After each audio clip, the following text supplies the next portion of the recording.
একটা জায়গার নাম হচ্ছে চুদবিন পং।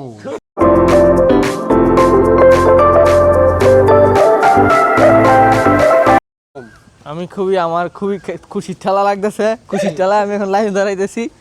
তো এখন গাইস এই মুহূর্তে আমরা যাবো রাজবাড়ির উপরে দোতলায়। কিছুক্ষণ আগে আমরা নিচতলায় ছিলাম, এখন আসছি দোতলায়। আর ভিতরে সাইডটা পুরোই সুন্দর, একেবারে রমনা পার্কের মতো জঙ্গল হয়ে গেছে। এখন আমরা খুবই ভয়ানক একটা জায়গায় আসছি।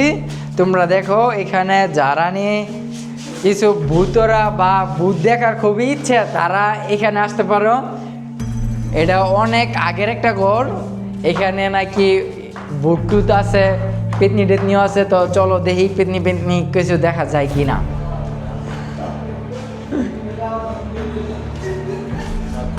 এখানে তো নাই গিয়া, আমরা এখন ভূত বিশ্রাইতেছি আপনাদের ভূত দেখানোর জন্য। সবাই দোয়া করবেন যেন ভালো একটা ভূত দেখতে পারি। হ্যাঁ, ভূতটা যদি একটু সুন্দর হয় তাহলে একটু বেশি ভালো হয়।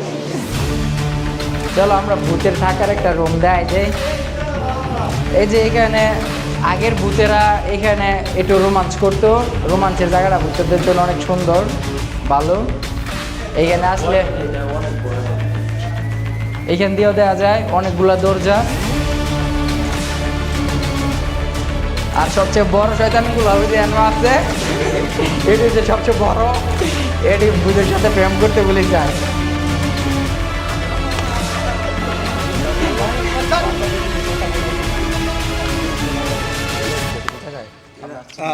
একটা জায়গার নাম হচ্ছে চুদবিন পং।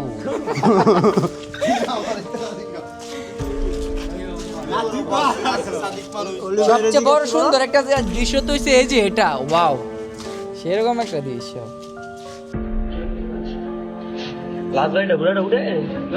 পিলারে